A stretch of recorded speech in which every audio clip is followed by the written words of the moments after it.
Hi, hello and welcome to the Crawley Wellbeing. My name's Sally-Ann Trotman. I'm part of the Health and Wellbeing team at Crawley Wellbeing Public Health. We're going to be talking to you today about a nutritional topic, salt. So it's an interesting topic, and you'll learn hopefully a few bits and pieces from this topic. It'll be about 15 minutes talk. And then there'll be a recap at the end just to give you some tips to remember when you're thinking about salt and your intake of salt. So many of us in the UK are eating too much salt. And the problem with too much salt is it can raise your blood pressure. And I'll just explain a little bit of why this happens and how your blood pressure can be raised by salt. So your kidneys help control your blood pressure by taking in water into your bloodstream. Now, salt contains sodium, and sodium is a mineral found in salt, which is needed for your nerve and muscle function. And we only need a tiny weeny amount of sodium for this function to work. Okay. When we have too much, the sodium in your blood pulls the water back into your cells. This means that more water in your blood vessels, and that means that your blood pressure will slowly start going up. So over time, the more and more this happens, more and more salt we take, sodium we take, it increases our blood pressure. And so over time, high blood pressure makes your blood vessels work a lot harder. And to cope with the blood vessels, the walls end up starting to thicken, reducing that surface area. When this happens, your blood pressure will again start to increase, and there's less blood able to circulate around your organs, such as your heart and your brain. And this is why high blood pressure, or hypertension as it's sometimes known as, can have an effect with heart health and also increase the risk of a stroke. So we just need to be aware of this. So what happens is we can do quite a lot to cut back on our salt. 75% of the salt we already eat is in everyday foods, such as bread, breakfast cereals, ready meals. We do tend to, as a culture, add salt to our foods. And the problem is with high blood pressure, unless you have been checked for blood pressure and you have a blood pressure cuff when you go to the doctors or the hospitals, quite often you don't know because it doesn't show any obvious symptoms. And it's estimated that in England, there's about 1 in every 3 people who have high blood pressure don't actually know they have it. But if you do have it and you haven't got any control, you're not controlling your salt intake or on medication, then you're more likely to develop heart disease or have a stroke. Now, if you're aged 40 to 74, you can expect a letter from the GP or from your local authority inviting you to a free NHS check. And this includes a blood pressure check. So they tend to put a cuff on your arm and they'll monitor your blood pressure 3 or 4 times to get an average reading. So when we think about salt in our diet, even if you don't have the blood pressure check and you're not within that age category, it's still really important to measure how much salt we're having, because cutting back will have some true benefits of lowering your blood pressure and reducing your risk of heart disease and stroke. So it's possible to develop blood pressure at any point. In England, a third of people have blood pressure, and like I mentioned before, it's often called hypertension. And if it's not treated, or we don't recognise how much salt we're having, and we're not changing our lifestyle, then this can actually cause problems not only with heart disease and a stroke, but initially can start causing problems with your kidneys and eye damage. So it's really important to look at this. So the government guidelines have recommended in the UK that we should have no more than 6 grams of salt per day. Now that's half a flat teaspoon of salt.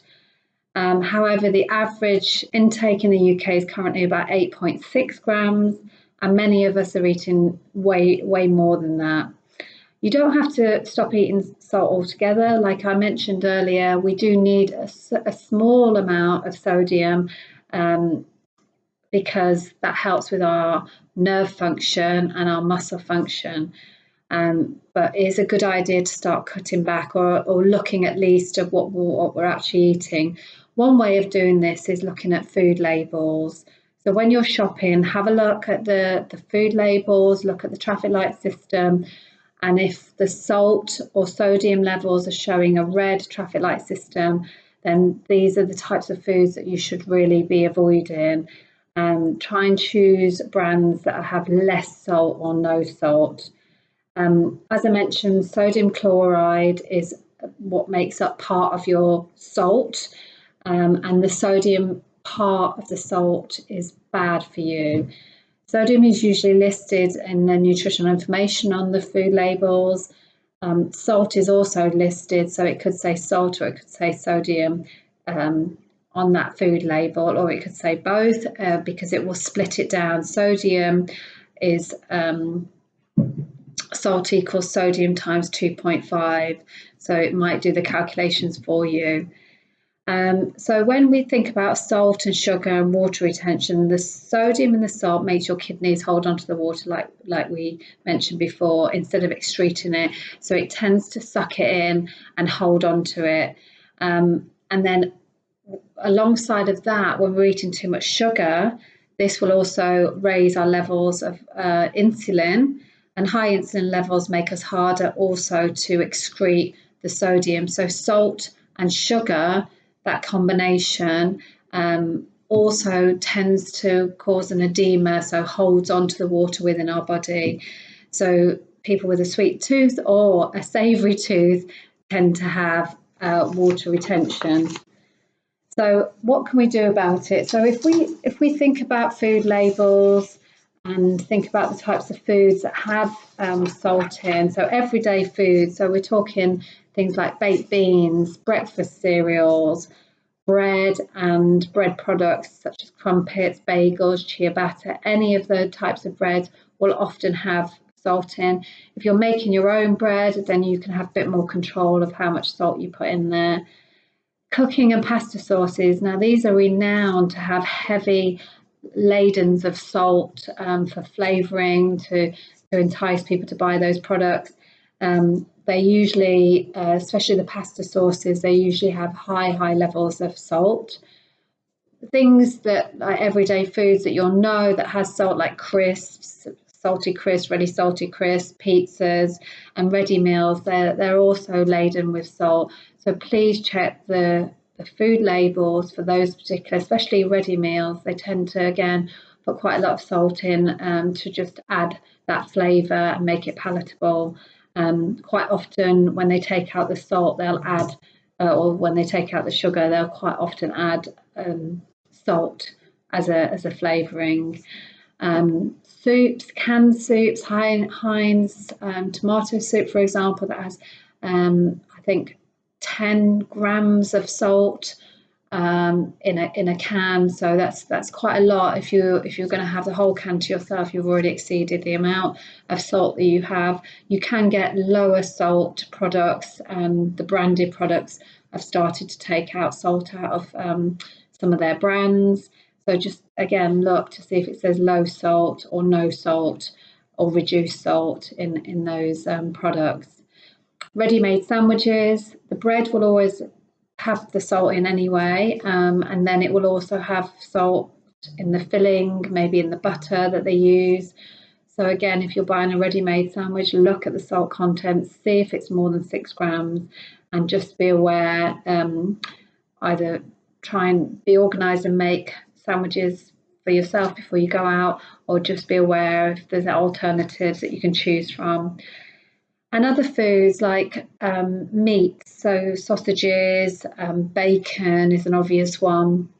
Any sort of hams or curd meat, they're often used, salt is used as a preservative, and this will be heavily laden with salt. So those products, if you have got hypertension or you're worried about your salt intake, then they would be the products that you need to really reduce to a very low level. Chips, obviously, you can add salts if you're buying chips. They often put salt already on it.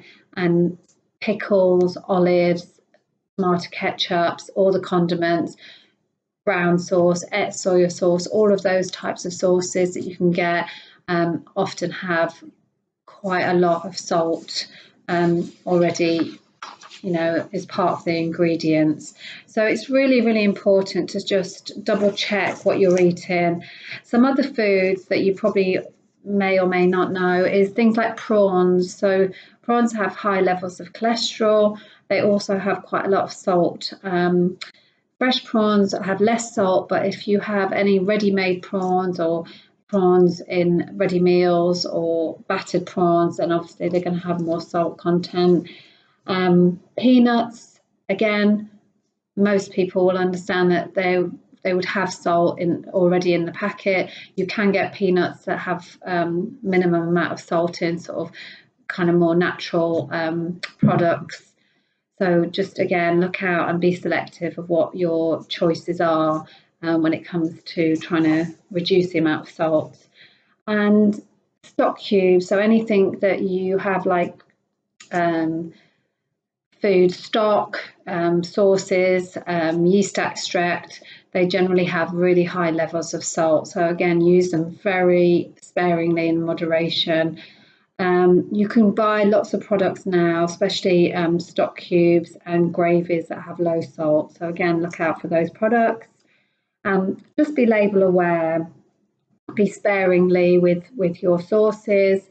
And when you're making up a meal, then you can add other ingredients like herbs and spices, lemon juice, pepper, which can add flavour, and you don't need to add any extra salt. You can add these different herbs and spices to add some flavour and some interesting taste to your meals without actually adding some salt. So it's really worth looking to see what herbs and spices you like and trying to experiment with some of those.